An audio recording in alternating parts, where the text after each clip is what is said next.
Good afternoon. Thanks for joining the webinar. Just giving folks a minute to get in and we will get started shortly here. Thank you.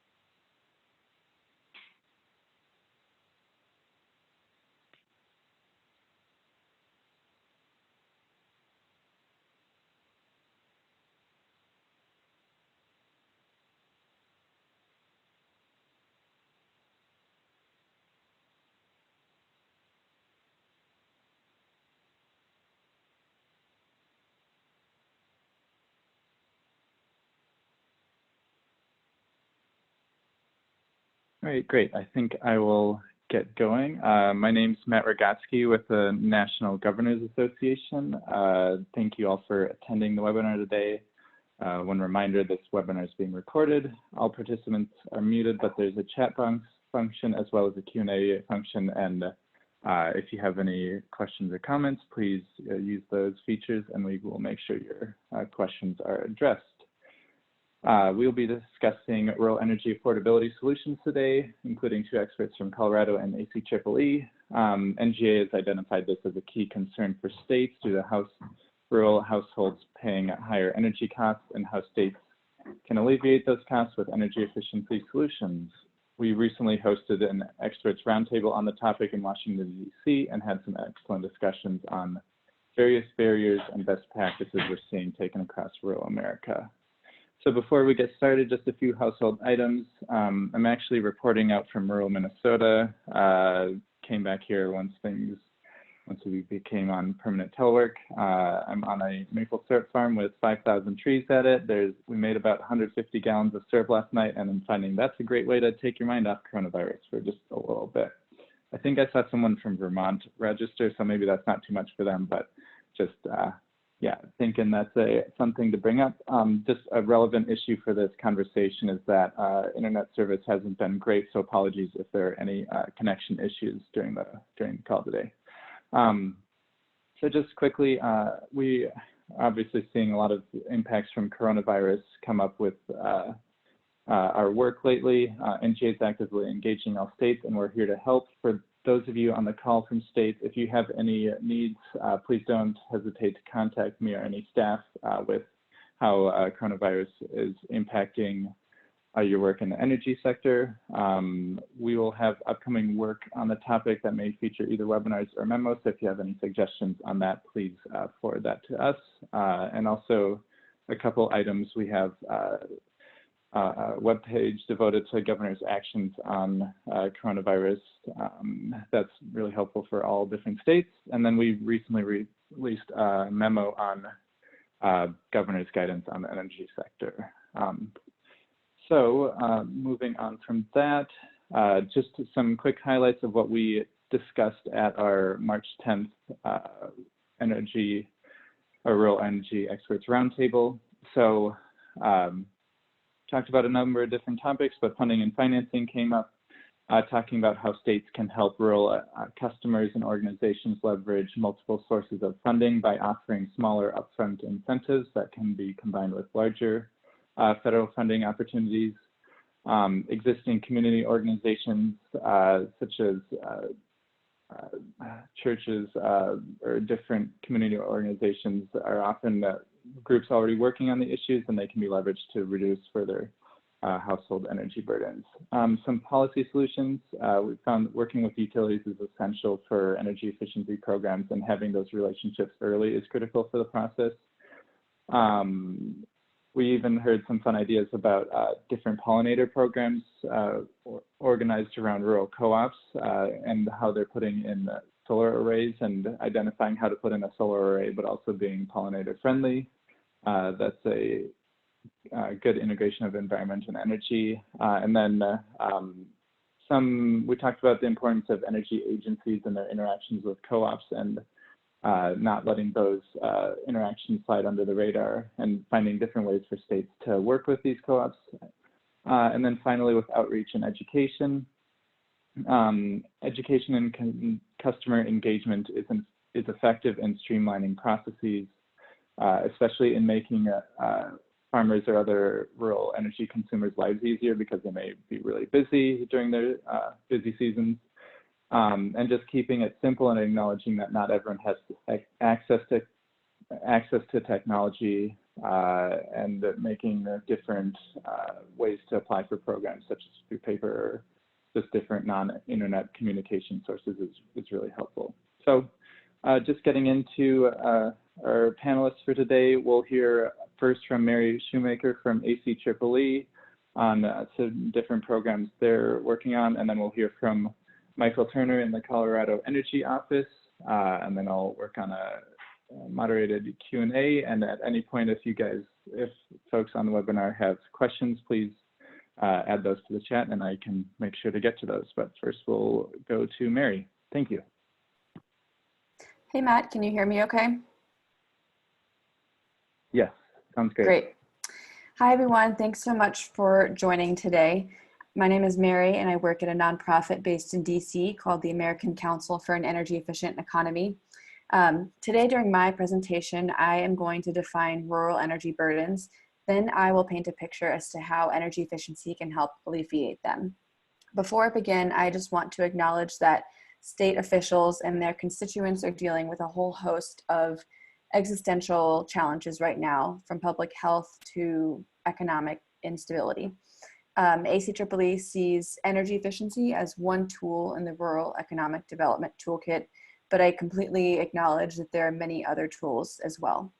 My hope is that today, after this webinar, you'll be able to look to energy efficiency and improved energy affordability as solutions for supporting your rural residents and businesses. Also, one logistical note is that my neighbor just decided to start hammering something into their wall, so I apologize if there's a bit of background noise.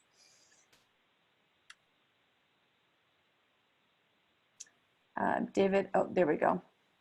All good. So ACEEE has been around for about 35 years. Our focus is to conduct research on energy efficiency policies and programs. I am on the state policy team and I lead our Rural Energy Initiative.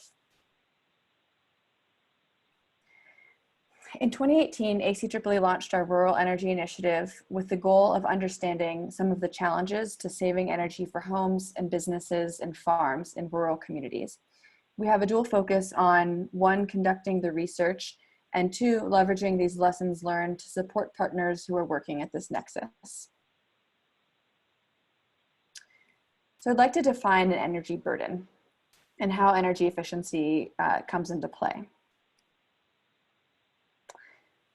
An energy burden is the percent of an annual household income that goes towards energy costs. It's driven by a few different factors that are physical, economic, policy related, and also behavioral. The impacts of energy burdens are, there are impacts on residents' health, on their economic stability, and also on social dynamics. ACEEE research found that rural communities have higher energy burdens than their metropolitan counterparts, about 40% higher. They spend on average 4.4% of their annual income on energy costs compared to just 3.1% in metropolitan areas. In other words, rural households have higher energy burden and there's a huge opportunity for energy efficiency to reduce that burden. We also found higher energy burdens for specific rural demographic groups like low-income homes and manufactured housing residents. In this map, you can see that there is, that data varies by region. So I'd encourage you to take a look at the report to learn more about your particular part of the country. Energy efficiency is one of several strategies for alleviating rural energy burdens. We found that it can lower burdens by up to 25% and save households up to $400 per year. Energy efficiency has other benefits as well, like improving public health and creating local jobs. State energy offices have a few options for addressing rural energy burdens. You can offer energy efficiency programs for rural residents, businesses, institutions, or farms. You can also help co-ops and munis stand up their own energy efficiency programs. One other idea is to develop rural energy plans or include rural focused goals in your state energy plan. One great example of this is the Michigan Department of Environment, Great Lakes, and Energy. Last year, they produced a rural and agriculture communities energy roadmap that is really, I think, innovative in this space. I'd also like to highlight just a few federal programs that many of you are probably already taking advantage of. These funding and financing sources can help rural community members offset the cost of efficiency improvements. USDA's programs are specifically geared towards agricultural producers, small businesses, and utilities in rural areas. But DOE's programs are not specifically for rural customers. However, I think they can be leveraged to better serve these hard to reach markets.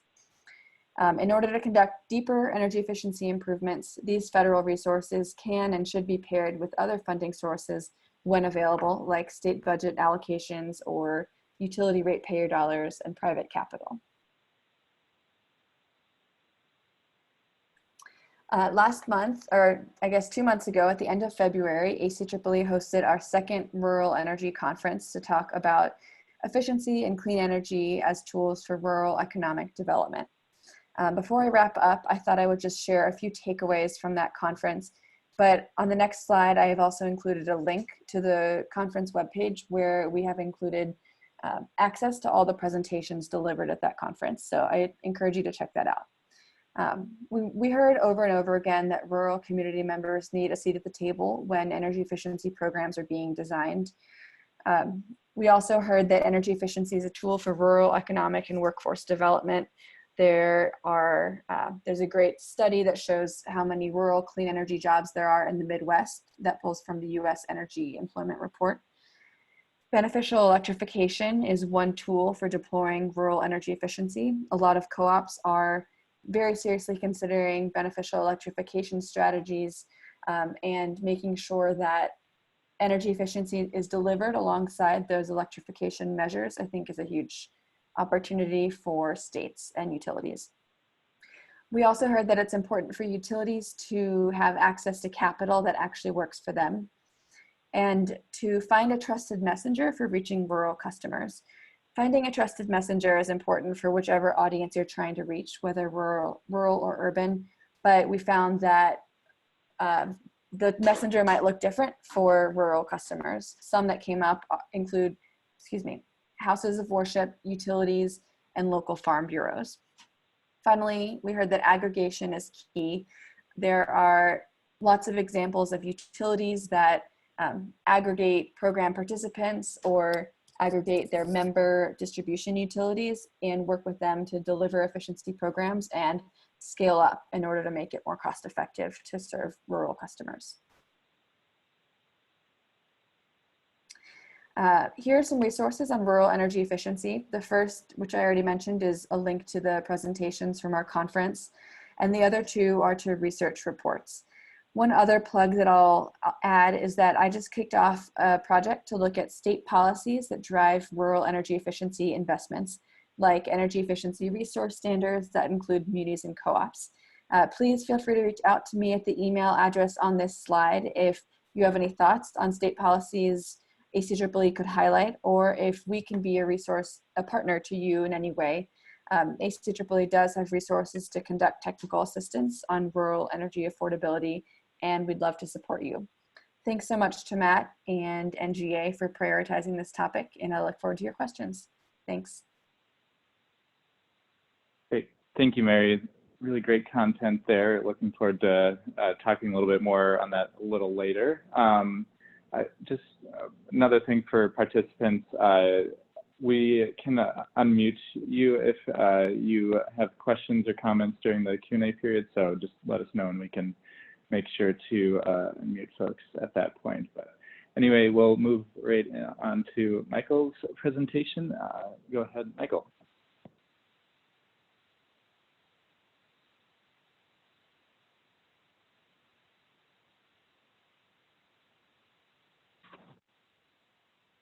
Just one point, I might, if, are you muted right now?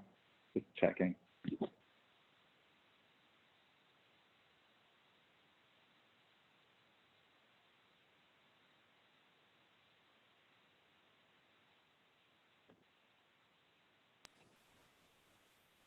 There we go. Can you hear me now? Yes. Yes. Okay, there we Better go. now. All right, there we go. Great. And I think I have control. Let me go back to my first slide. All right. Well, Great. again, very excited to be here, everyone. Thank you to NGA for putting this together, and for Mary from ACEEE. I think there's so much exciting information to be shared from what states are doing, and I think we're very honored to talk about what's happening here in Colorado, and talk a little bit more about the work we've done in the agricultural sector, and how this is really, I think the backbone of a lot of the work that we're doing in rural Colorado, and trying to promote energy efficiency and renewable energy in these rural communities. So I'm the Director of Building Innovation and Energy Finance at the Colorado Energy Office. We cover a lot of ground in my division, everything from energy performance contracting to CPACE, commercial property assessed clean energy. We have some school programs, some industrial programs. And I think a lot of the work that we are doing not only benefits these bigger communities and cities on the Front Range, but also can be spread to kind of all four corners of the state. So I'm going to try to touch on some of the work that we're doing, and really kind of the progress that we've made, I think, specifically with the Ag Efficiency Program.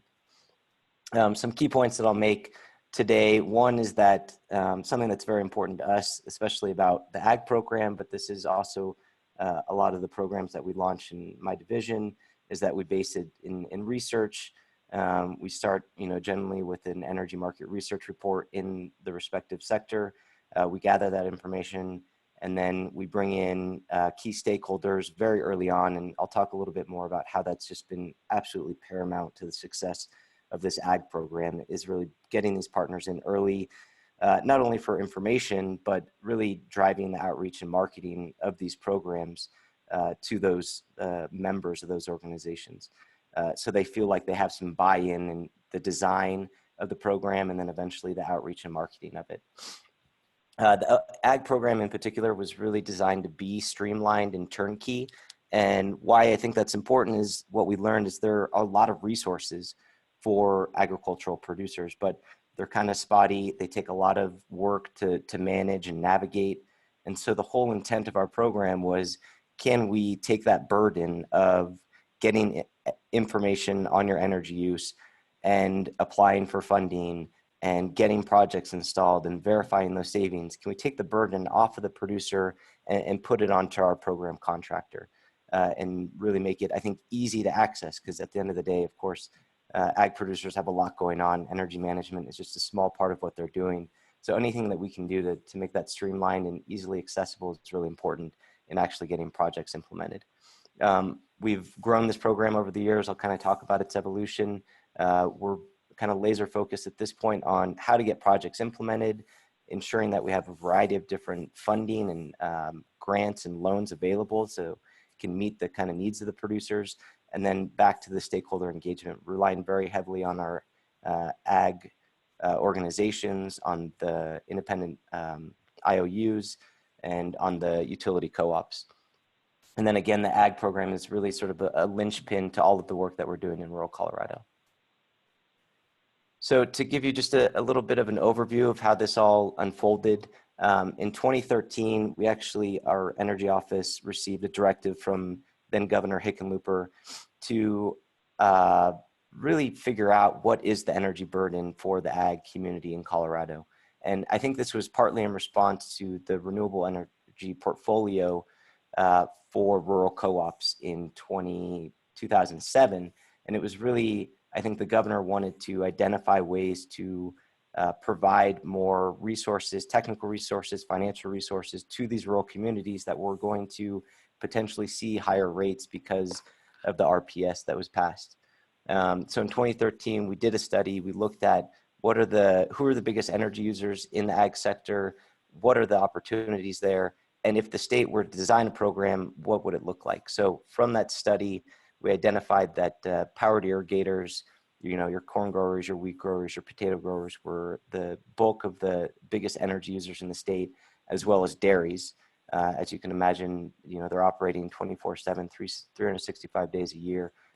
So they were big energy users. So we primarily focused our initial pilot on just those two sectors of the ag community, the powered irrigators and the dairies. We worked with 8 dairies and 4 powered irrigators, really to prove this concept of providing access to technical resources, providing financing to get these projects done. If you provide that, then the ag producers are highly motivated to actually implement projects.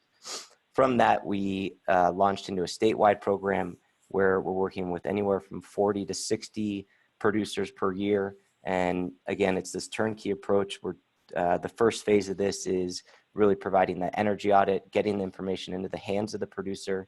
And then the second part, and I'll talk a little bit more specifically about what this means, is implementation support, the energy coaching that goes along with this. And really, how do you turn that energy audit into actual projects that are saving producers money? And then lastly, over the years, we've continued to expand this program. We work with greenhouses, we work with nurseries, pretty much every sector of ag except for cannabis. As you can imagine, we've had to have, there's some certain sensitivities with our federal partnerships, but I'm happy to say that a few months ago, we launched a dedicated cannabis program here in the state of Colorado, and happy to talk more about that in the future, answer any questions. So again, the crux of our success, I really feel, is the program partners that we've been able to lean on heavily for this program. This includes Xcel Energy and Black Hills, our investor-owned utilities. We've developed some really key partnerships with them, first on a voluntary basis, and then eventually actually including the ag program into their DSM plans. So now we have a formal partnership with them where they're actually doing some outreach and marketing on our behalf, communicating this program to their members, their ag members in their communities. We also work very closely with all these ag organizations, such as Dairy Farmers of America, the corn growers, the wheat growers. And I think this is really important because as we go out and do workshops around the state, we're including these partners in the promotion and marketing of this, and they're bringing their members to our workshops to talk specifically about energy efficiency opportunities.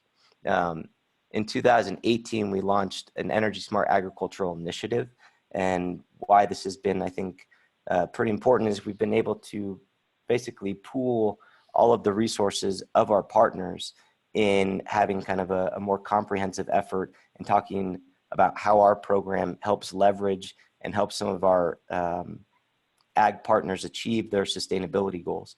So we have the Miller Coors and the dairy farmers who have established greenhouse gas emission goals or clean energy goals, or Xcel Energy who has a carbon emission reduction goal. And our program is actually feeding in and helping them achieve those sustainability goals. And I think it's been nice to have kind of a more comprehensive effort and really pooling the resources of all of our partners.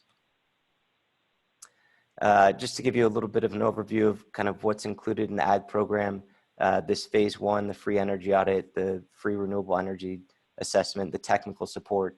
What we've also been able to do is streamline this process. So in addition to providing ag producers with a comprehensive ASHRAE level 1 audit, which is, 40 to 60 page report, that's great. That's great information that they may need to actually leverage some of the USDA programs that Mary was talking about previously. But we wanted to distill that into just a 2-pager. So we have a 2-page report that we can hand over to the producer, and it gives them kind of high level view of here's what your opportunities are. Here's, maybe some immediate first steps that we can take in terms of getting at some of the low hanging fruit, get them a little bit excited about some of these measures that we've identified in the audit. And then the second part of this is really facilitating implementation. So we've been able to leverage around $2 million from USDA, from some of the programs Mary talked about, the REAP program, the EQIP program, the Regional Conservation Partnership Program. And then we also have been fortunate to have a strong partnership with the Department of Agriculture, they've dedicated about $1 million to our program, specifically to help finance projects. So we're providing the technical support, the coaching. Department of Ag is providing actual dollars to help offset the upfront cost of some of these projects.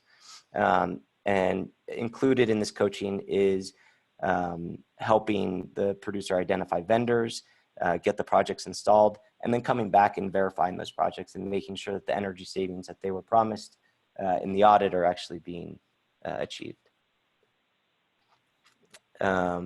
Just to give you a little bit more of a deep dive, this is sort of some of the things that are included in the longer report that the producers are getting, some of the renewable energy technologies that we're assessing: solar thermal, solar PV, ground source heat pumps. And we're actually seeing some success, I think, in getting some of these renewable energy projects installed, either through REAP, Renewable Energy for America program, or we've actually been able to leverage some CPACE financing as well. And I think as we start to develop some of these financial tools, we're going to have a lot more projects and success. And then to give you a little bit more insight into what is included in the energy coaching, this is planning and implementation, getting quotes, funding options, and project installation verification. This is a key part of our success, I think, is really building out our funding options. So the Energy Office has developed its own incentive program, and these are for smaller projects, anywhere from 5,000 to 15,000. And again, it's really just to get the producer excited and really get moving on projects quickly. The USDA programs are great. You can get a lot more funding, up to $250,000 with the REAP, with the EQIP project and the REAP grants. But they take a long time. And so we want to kind of capitalize on the momentum that we've created with the producer when we're actually out on the farm and we've done the audits. And then the last two, the CPACE and the private loans, I think are, in my opinion, kind of where there's some of the most exciting potential, is how to leverage some of that private sector financing and really craft these financial products to the ag community. And so we've had some success with both of these, and we're continuing to explore kind of further partnerships with private sector banks. In terms of impact to date, again, as I said, a lot of the programs that we work on, are concentrated in bigger cities, but as you can see with this map, the ag program really reaches all four corners of the state. And, I think it really is paramount for us to get our name out there that we have programs that are dedicated to rural areas in the state. We've worked with over 300 producers. We've leveraged $3 million just from our USDA and Department of Ag partners.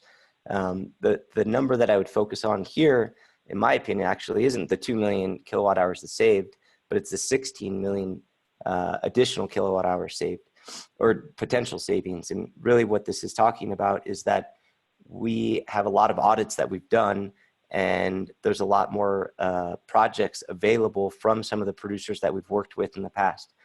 You guys, I'm sure, are aware that commodity prices for the ag community have fluctuated greatly over the years. So, some years producers just really don't have any extra capacity to get projects implemented. But the audits that we're providing are good for 5 years in terms of applying for those federal funds. So there's a lot more opportunity to go back to those producers and see what projects we can still get installed. And so I think that really speaks to the potential that's still really kind of left there.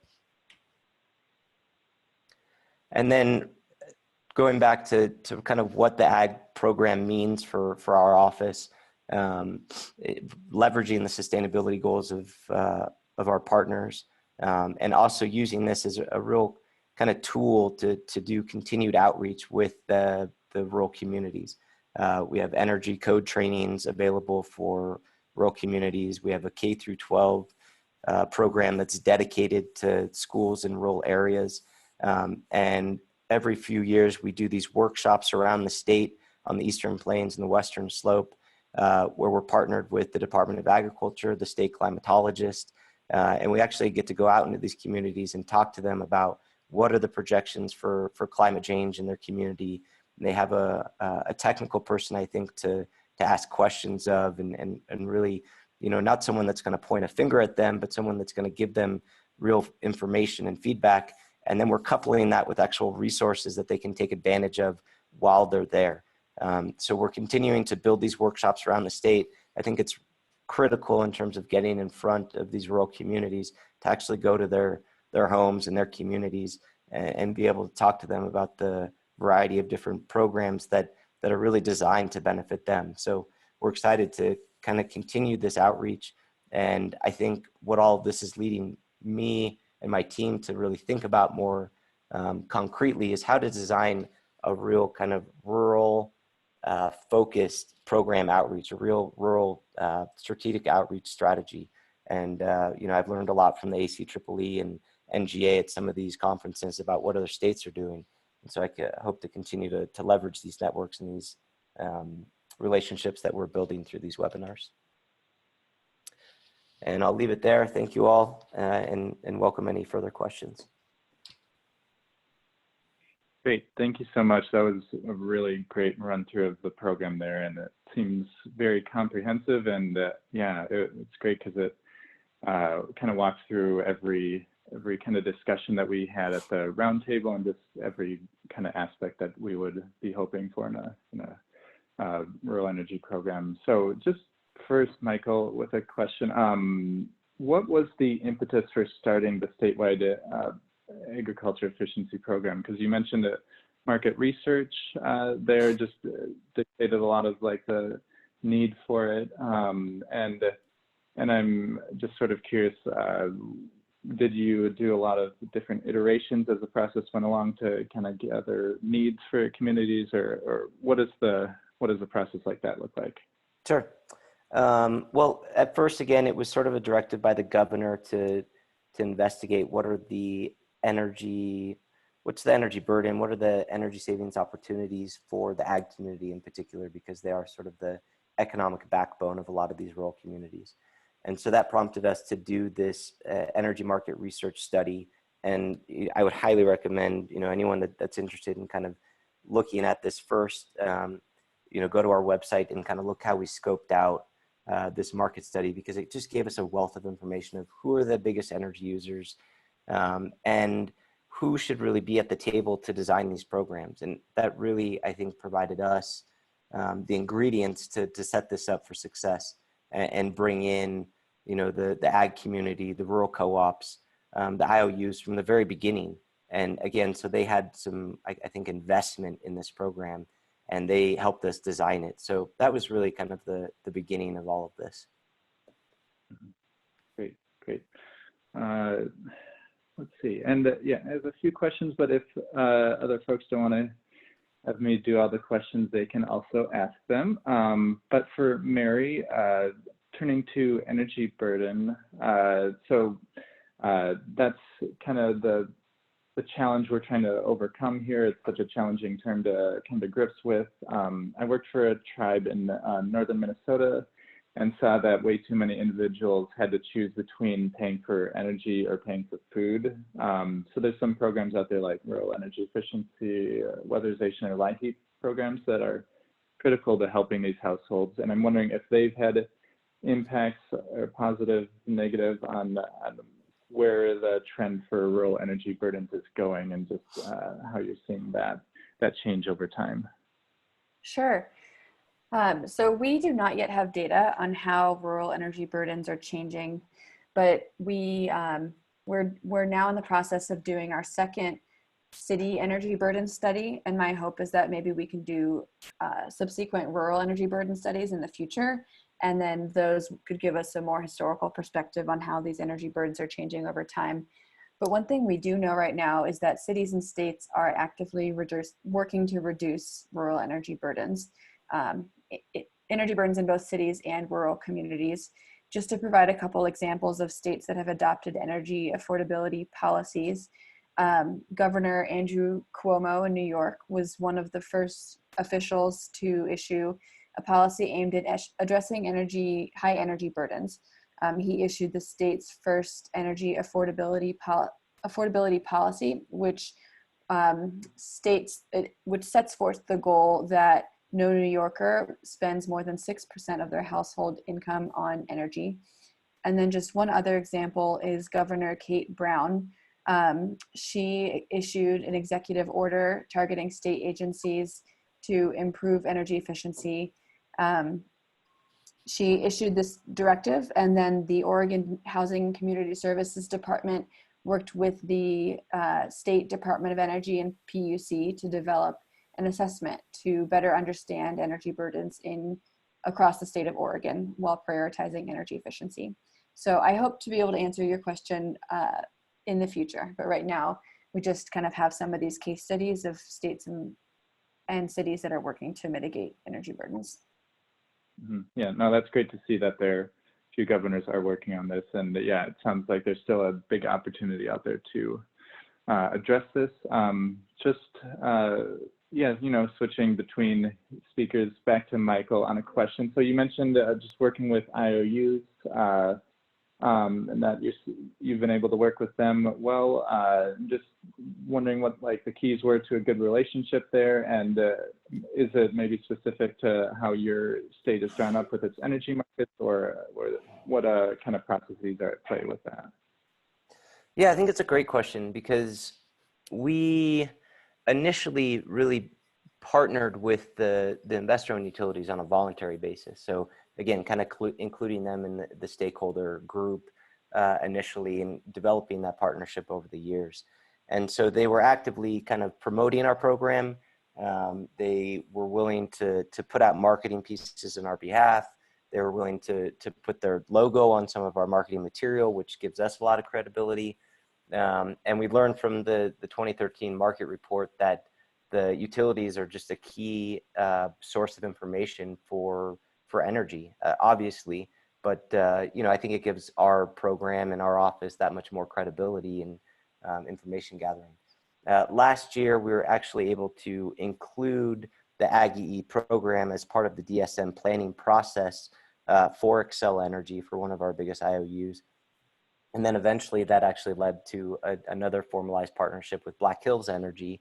And, you know, I think this really kind of set the way for us to have a much more kind of cohesive partnership with these utilities, and where they're seeing, you know, they want to offer it to their members, and they want to see, you know, a more formal partnership. And I think eventually this may lead to actually some cost sharing on the audits. And I really see the partnership with the utilities as really a long-term play and kind of sustainable plan for us in terms of having longevity to this program. That's great. Yeah, thanks. And Mary, if you had additional thoughts on that, feel free to add those, but I have other questions as well. And one of them is focusing on aggregation. I know that was talked about at the roundtable, and with your latest slide on how aggregation is key to unlocking greater energy efficiency savings. Are there any good state examples of where you're seeing this happen, or how did this conversation kind of arise at the conference that you saw? Sure. The examples that I've come across are at the co-op and municipal utility level. Generation and transmission co-ops sometimes implement energy efficiency programs on behalf of their member distribution co-ops. So they aggregate their distribution co-ops to implement a program and really scale it up across their service territories. One example is the Arkansas Electric Cooperative Corporation, which delivers wholesale energy to, I think, 15 distribution co-ops. They also implement a statewide efficiency program on behalf of those member co-ops.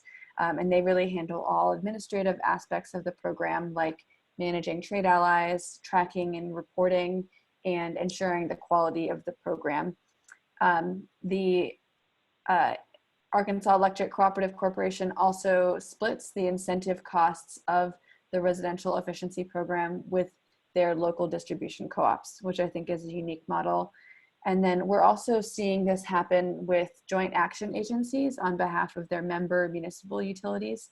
One example in your home state of Minnesota is the Southern Minnesota Municipal Power Agency, which is a nonprofit joint action agency that provides wholesale electricity and other services to about 18 municipal utility members throughout Southern Minnesota. They have 3 energy service representatives that work closely with 15 of those 18 member utilities. And they offer program delivery services for their residential, commercial, and industrial members. One more example is American Municipal Power, which is another joint action agency that works with municipal utilities across several Midwestern states. So just to speak to the role of state officials, I think state energy offices and governor's offices can really help empower co-ops and munis by teaching them about successful in-state energy efficiency program models and really giving them any necessary technical assistance. I think Michael has done this a bit in Colorado, kind of working to transfer lessons learned from their investor-owned utilities to their co-ops. So I think that's a great model to look at. Yeah, something else I would mention to Mary's point and Matt, to your other question, is that, there's some other kind of bigger policy plays happening at the state level, which I think are also kind of feeding into the kind of momentum we're seeing with the utilities. So last year, the state of Colorado passed House Bill 1261, which really set into statute some greenhouse gas emission reductions, 26% by 2025, 90% by 2050. Governor Polis committed a visionary statement of 100% renewable energy by 2040. And so these things really, I think, started to create some momentum around the state, and particularly with the utilities. And so Xcel Energy committed to an 80% reduction of greenhouse gases by 2030. And then as part of their integrated resource plan, they're really kind of building these state statutes, these greenhouse gas goals into those resource plans.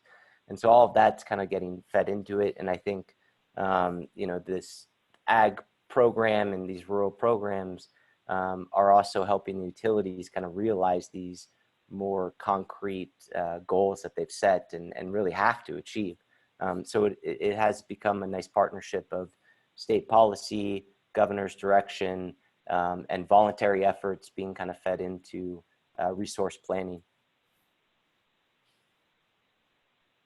Great. Yeah, for one, thanks for mentioning a Minnesota example. I was excited to see those. But yeah, no, that's really great to see states kind of leading that action and just building those partnerships, because partnerships are really key to this whole process. And Michael, this is another question for you. So just wondering how your office reaches various communities, and are you finding that or the municipalities or different organizations or farmers even applying for loans and seeking audits, or do you have to kind of do more outreach to fill in those gaps and reach everybody there? Yeah, the outreach is critical, especially with these more rural communities. I think that we've leaned heavily on these ag partners. So, when the Colorado Livestock Association has a members meeting, they'll invite us to come present on the ACEEE program. Or when there's the Colorado Farm Show, or big events like this, we kind of have these relationships where we're getting kind of asked to lead the discussions. And there's just so much momentum and so much progress that's happening. I think you mentioned earlier this idea of agrivoltaics, and our office partnered with CSU Extension and Department of Agriculture to do a dedicated agrivoltaics workshop in January at the Colorado Farm Show.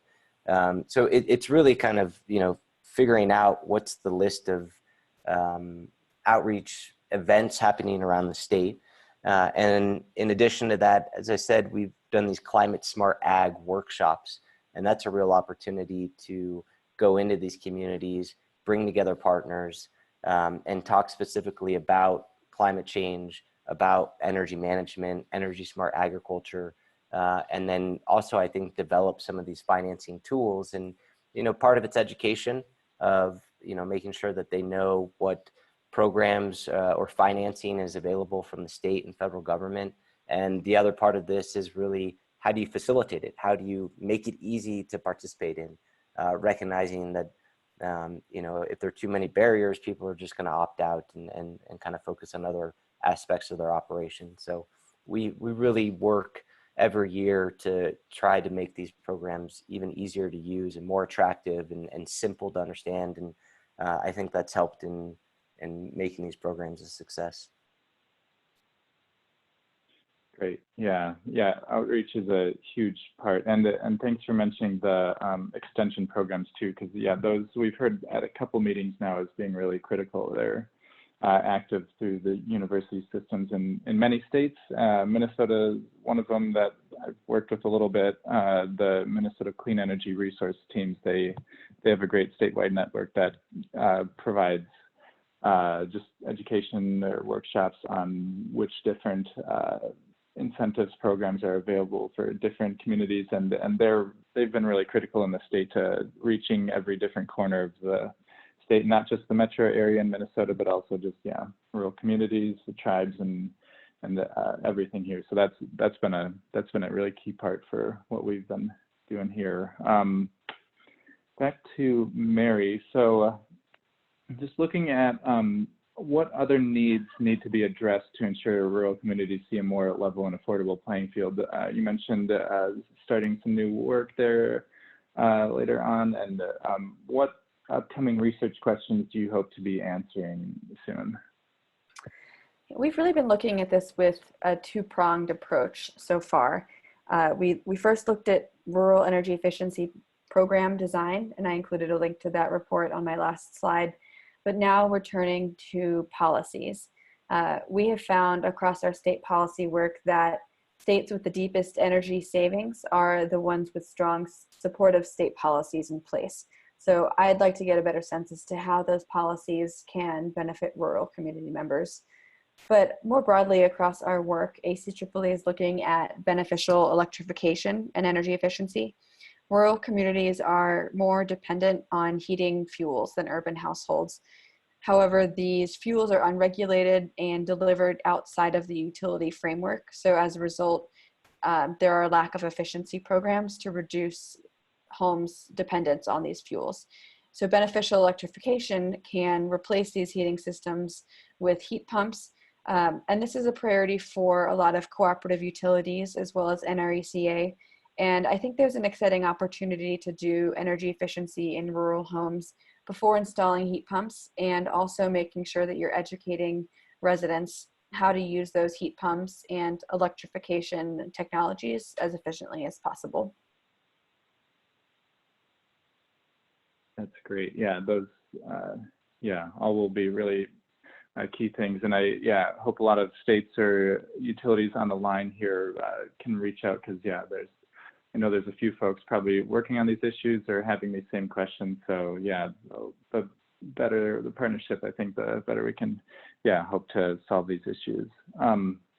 With Michael, you brought up the how you're dedicating a new cannabis project, and I just wanted to ask on that and how you were able to move forward with it, assuming you had to do so without federal funders on that, and just the process of developing that in your state.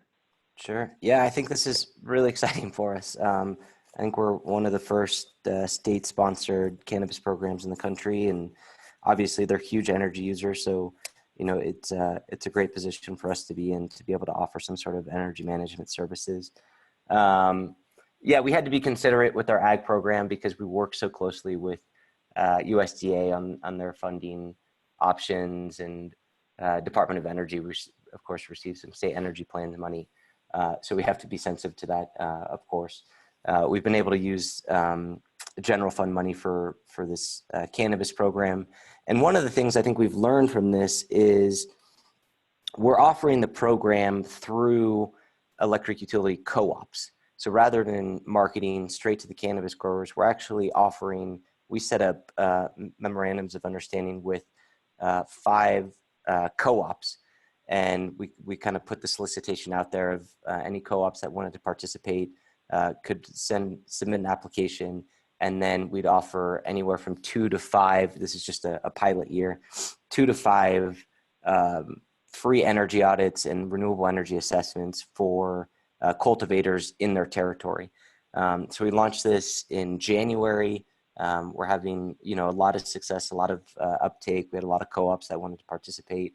And I think the other kind of key ingredient of this, in my opinion, is that in addition to offering these audits to the cultivators, we're actually working directly with the co-ops to help them stand up their own cannabis programs going forward. So really kind of building a roadmap for them to devise rebates for cultivators, potentially do some sort of cost match for audits moving forward. And you know, it's been great, and we've had a lot of success with it, and working very closely with the co-ops, with the Gov's office, and you know, hopefully pioneering kind of a new model for cultivators around the state and potentially around the country. That's great. Yeah, and I'm imagining you didn't have other states to model this off of, so perhaps this will be a good way that other states in the future, who knows, may learn from this. But at any rate, that's really helpful to hear. And then one last question for Mary. Just in working with utilities, I'm just curious of different ways they're engaging in this space. What level of assistance should they provide to communities to improve energy efficiency? Oftentimes I'm seeing that there's different priorities, such as, you know, affordability, clean energy improvements, or just different energy efficiency in general that might limit action. And I'm interested in what you're seeing in this space. Yeah, I think this really depends on resource availability, as you mentioned. So it depends on which utility and community you're looking at. But one thing we're seeing is that utilities do see energy efficiency as a tool for customer service. I think the first and probably preferred way that utilities can engage in this space is by delivering their own energy efficiency programs, whether they administer them themselves or work with a third-party program administrator. Either model is fine. I've already talked about co-ops and munis a lot on this webinar, but I think that investor-owned utilities do also have a role to play here. There are obviously IOUs that serve rural customers as well, and I think it's important for those IOUs to make sure that their efficiency program offerings are reaching their rural residents. Assistance can come in the form of direct incentives like rebates or cost matches like Michael mentioned, or it can come in the form of financing like on-bill financing programs. If a utility doesn't have the capacity to offer their own program, then I think that another option is to really promote existing programs being offered by state government agencies or by the federal government. So just really being a promotional partner where utilities cannot offer those programs themselves. Great. Yeah, that's really good information. And yeah, this has been really helpful for me, just hearing all the different resources you guys are aware of and different projects you've been working on. And so that's been helpful for me, hopefully for other folks on the line. Just wanted to wrap up with one final question. Kind of top of mind issues have been definitely around coronavirus. And I'm just allowing you guys maybe shoot from the hip a little bit, but what short-term impacts are you seeing that might limit work, and how can we ensure that this important work continues once, you know, maybe more severe impacts decrease over time, and how things are going for your work plans there? Yeah, ACEEE just put out a blog post on this topic, actually, not to be too self-promotional, but we're finding that a lot of residential energy efficiency programs are having to be put on pause because it's, I think residents are naturally wary of letting contractors into their home at this time where we need to be so wary around COVID-19. One thing I am curious about as to how it will unfold is that the COVID phase 3 crisis relief package that Congress just passed includes funding for the low income or the LIHEAP program. And that program is primarily for bill assistance to help people pay their electricity bills, but a portion of those funds can also be used on energy efficiency. So I'm curious kind of what the balance will be between how much of that money is spent on bill assistance versus energy efficiency. And then my, I guess, kind of thoughts on it are, and Mary, I appreciate all that insight. It gives us some resources to look towards. Our office is doing kind of weekly assessments of what the programmatic impacts of COVID are. and building in some contingency plans for the rest of our fiscal year and going into next year for strategic planning. What parts of our operation can be done remotely, and we're also looking at what part of the stimulus bill can we leverage for some of our work. But to kind of take a little bit more of an optimistic view, I think that a lot of the work that we're doing is revolves around resiliency, and I think that's going to be paramount for states and for our country moving forward. And I think we should highlight those aspects of the efficiency and renewable work that we do. And I think in the long term, we're really going to have to double down on our resiliency efforts, and the work that we do is really important to that.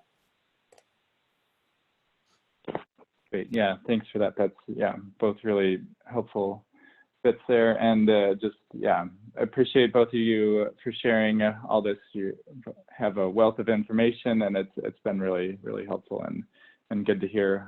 But with that, I will wrap up the webinar for the day. I thank you both for being on. Hope everyone is staying healthy out there, and keep on doing some great work out there. Thank you very much. Thank you. Thanks. Thank you.